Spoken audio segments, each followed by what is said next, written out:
So in wrapping up the plan, I want to make sure you understand why we divided it up into two different sections, even though it's all part of the planning process. On page 10, it talks about the little extras. In 11 and 12, I'm going to wrap up this section.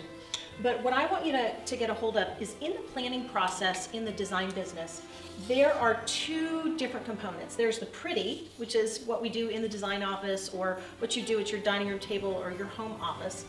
And then there's the install portion or the messy portion. And I wanted to divide these two sections up for you. So if you wanted to focus or go over the material on one or the other, you were able to find that information easy. The pretty part is really, again, about deciding what rooms you're going to do, how you're going to handle the flow, the design, the formality, the density, all of that kind of fun stuff. The execution portion is really about reducing stress and planning for the execution day. On page 11, I actually give you a list of different ways that we store the information that we've done in the pretty. We will have a central board, something maybe like this or a whiteboard at a job site, but we always have the individual information in each individual space as well. We use our iPads, we use cloud storage, and we'll take pictures of the different room sheets and have those uploaded.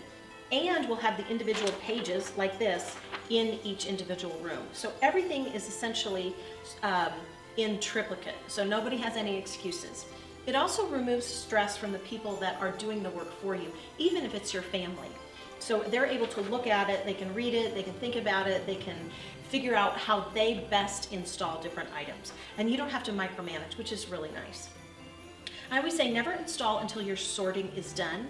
Again, I'm going to walk you through that in video 3, how we sort, and that will help you tremendously so you're not running from room to room or space to space with boxes.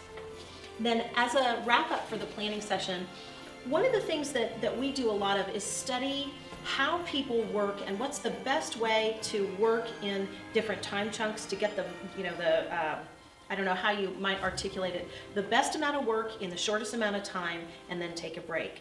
And typically studies have shown that 90 minutes of concentrated work, whether you're at your desk or you're doing something else, then stop and take a 10 or a 15-minute break.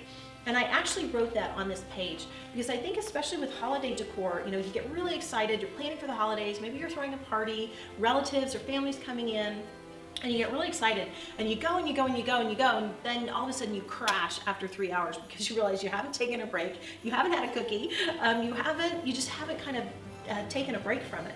So I always suggest setting a timer for 90 minutes, taking a break, using the restroom, having a cup of tea, having a vegetable if you're really healthy, or making those cookies. And then if you are working on a hard surface, if you're working on tile or a hard stone floor, make sure that you have really good support in your shoes. I know it sounds kind of elementary, but it's really important, especially if you're going to put in a 6 or an 8-hour day, or you're having family or friends help you. Just make sure that you've got those things taken care of for your own health. And then if you're working on carpet especially, there is a company that is just near and dear to my heart, just makes my heart flutter. It's called Protective Products. You can find it online at protectiveproducts.com. And they have really fantastic surface protectors. We'll make sure you have all the links in the source. We'll have a page for sources so that you can click on these things and see if there are things that you want to have on hand for your own home. So that's just wrapping up the planning section for you. Remember, we've got all the PDFs for you beneath the videos. Next, we go on to budgeting.